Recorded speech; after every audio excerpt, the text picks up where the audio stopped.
Hurling's most elemental character left the stage. Breaking Ball asked Liam Griffin to assess the legacy of Ger Loughnane. My father was a Clare man, and he emigrated to Wexford as a guard, and I went back to Shannon Airport to the hotel school. I played for Clare at under 21 and senior level in hurling. When fellas went out to play for Clare, it was, you know, it was hysterical kind of hurling, you know, just to try and win by force and by bluster and by, you know, drive and so forth. But there wasn't any great method to it, and there wasn't any great expectation. It was something ingrained into their psyche because they'd been beaten so often.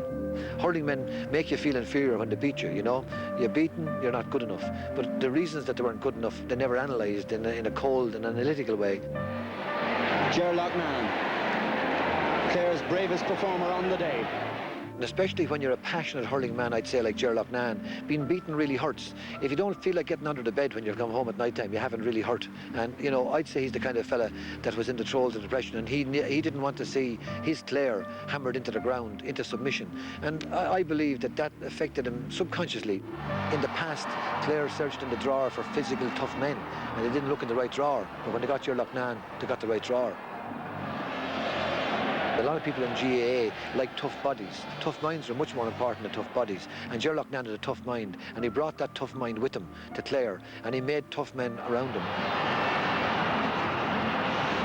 I've just asked him to give him that last ounce for Clare for these 35 minutes. You think you're going to do it? We're going to do it. He was able to get that intensity into his players as well, and convince them that intensity was necessary, together with the tough mind and their physical ability and their hurling skills.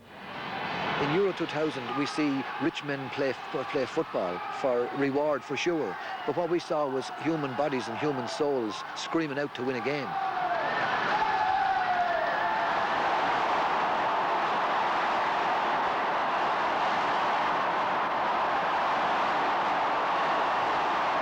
When they won in '95, I mean, it was an unbelievable experience. And everyone cried. I know I cried. Everyone cried. But if I cried tears, Clare men cried floods.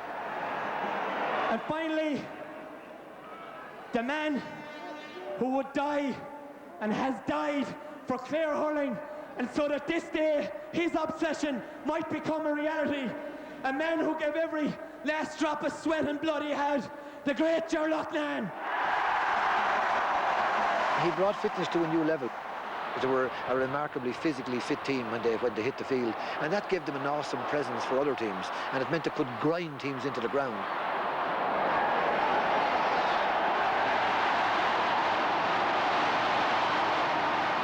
They came back in '97 then, and they proved that they are a great team by winning a second All-Ireland. Delighted this game is going out all over the world so that people can see just what this mighty game of hurling has to offer. There is no game in the world like the game of hurling. Ger Loughnane made enemies, there is no question about that. He irritated a lot of people, he ruffled a lot of feathers, but a lot of great men do, and a lot of great men are not accepted for what they do. I would have found some things he said disagreeable to me, but however, I still recognise his greatness. His good far outweighs anything that he might have done that people weren't pleased about. Clare are the strongest county. They've won 5 Munster clubs in a row, which means that they're the dominant club sides in Munster. They have a strength in depth now, but they also have a belief now. They also know that they were there now. So I think Clare hurling has arrived. Ger Loughnane will be remembered as the man who gave a lot of people hope. The man who gave other counties that were marginal hope. Everybody has to put down their cloak for Ger Loughnane. He, to me, has been the best manager, the shining light. He has been the beacon, and I am quite satisfied that he is the main hurling manager of our time.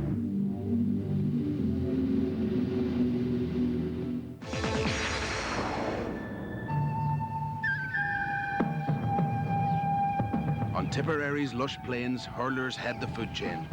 Other species listen hard for rustles in the undergrowth. In the county, the footballers are considered an endangered species. But I think we have to put up with that. Like Kilkenny will always be second fiddle to hurling. I suppose if you look all through the years again, the amount of All-Ireland titles and Munster titles they have won in hurling, like compared to football, you can see why. Every year, Tipperary always have a chance of winning Liam McCarthy. But I think we're struggling somewhere down the line to try and lift Sam, you know.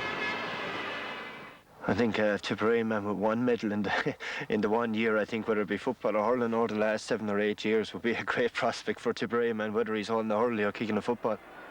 I've ever had any trouble playing both of them. I've trained maybe 2 nights with the hurlers and 1 night with the footballers, or the other way around, you know.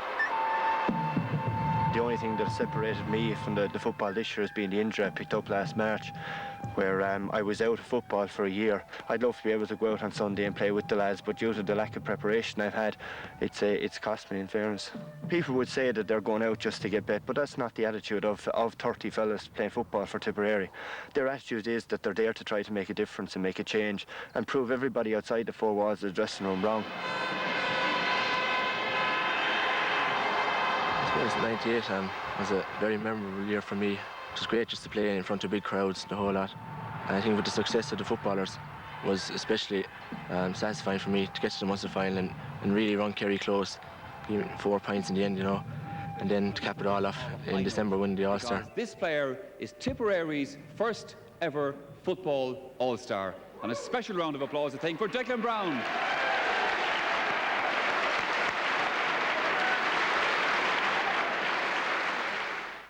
I think the worst 70 minutes of my life were last year below in Tralee when Tipperary played Kerry in the football. To have to sit it out and just watch Declan and all the lads play, you know, and knowing that on another day if things hadn't gone wrong from earlier on the year that I'd be playing. Going into 99, I suppose my hopes were high. I mean, I was after coming off a great season, but I suppose the disaster struck below in Tralee with that misfortunate goal that was given. Not cut out by the fullback, fell down there to Jerry Murphy, and he got a second chance, and that was enough for him. Went in 6 points down instead of 3. We were devastated at half-time, there's no doubt about it. Like, I don't even really think we wanted to come back out in the second half. The longer a game goes on and the more you're with and the more you get self-belief and the more you feel, look lads, we can do it, and everyone looks at each other and the chests are out. But I think the Tipperary team got deflated when that goal went in. All of a sudden it was the last straw. We have a score to settle with Clare. We have come up against the Clare champions Doonbeg in 1995 and 1998. I think we'll always be remembered for 98. We threw away a 5-point lead with 6 minutes to go, and Doonbeg and Fairson came back and drew and went on to win the replay. So I think, like, at club level we have good experience of each other. To be a sweet one to win on Sunday.